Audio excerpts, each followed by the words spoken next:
Layout and design. What is the experience when you view a design piece? Are you overwhelmed? Overjoyed? Excited? Calmed? Maybe turned off or not sure what to make of it? Often the layout of a design makes the first impression on the viewer. It can decide whether your design is worth exploring more for a few additional precious seconds or whether it should be ignored completely. As a person in charge of communicating a large amount of information to the viewer, your job is to organize it in a manageable, digestible way. You can prioritize certain parts of the layout simply by its position and composition of elements. Do we want to prioritize the photo? Are we selling a product? Then yes, the photo might become the mainstay of the design. Do we want to deliver a strong stop-in-your-tracks message, maybe with a straightforward call to action? Then the way we lay out our type without photos might make that message more clear. We see bad examples of layout all the time. These mostly consist of poorly placed photos, too many photos, or awkward photo cropping. These bad examples can also include too much information for the viewer to read, often discouraging them from reading more.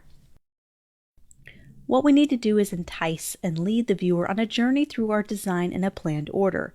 Take, for example, this concert flyer. We want to set the mood and tone for the piece by having the right photo. We also want the photo to be the first thing they see. Next, the band name would be pretty important, so this needs to be the next thing in the priority list in terms of layout. There is no point in the viewer reading this flyer if they cannot attend on the concert date, so having that be the next prominent item in the layout is key in showing them what they want to see. So they say, where do I buy tickets? Let's see. Right after the date, there is key information there. It is easy to find too because of the highlighted box. There is some smaller text that is not so important, but they can still find and read it if they are still missing information they are curious about. Layout can communicate emotions, just like photos and typography. Having a layout that is uniform and rigid with perfect alignment can communicate a sense of professionalism, cleanliness, and tidiness, perfect for a professional organization or bank, for example.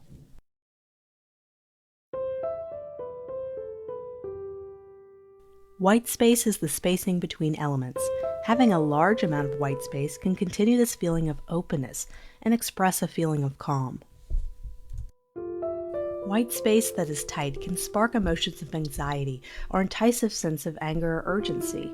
It generally does not work to have little white space around your elements. Take for instance this graphic.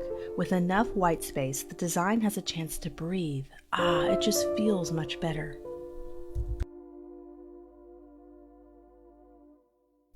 When I see a design work that needs to be tweaked or revised, most of the time it's because there's not enough white space or breathing room around the margins of the piece or the outer edges. In print design, it's always safe to keep text and important information inside the margin area that goes around a given design piece, not only for it to be printed properly, but for it to feel clean and professional.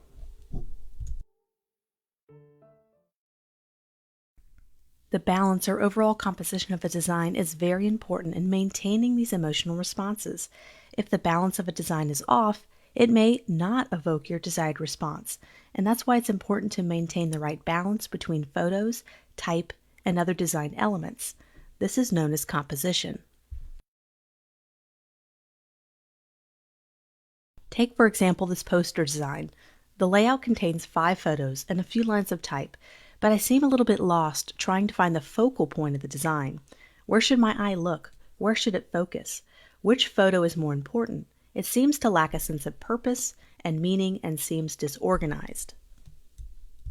But with a few tweaks, we can change the design from confusing to simple and striking. With 1 or 2 photos, we can change the entire feeling of the design. Now it's simple, precise, with a clear focal point. It communicates a clear message without overwhelming the viewer.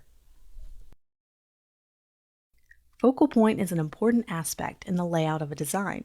Maintain one clear focal point. Having 2 competing focal points makes it hard to digest the information as the viewer does not know which focal point to draw their eye on first. So what makes an effective layout? How do I know when to make a simple layout simple or complex? How do I know which emotion I need to evoke? We're going to discover that in the next lesson, so stay tuned.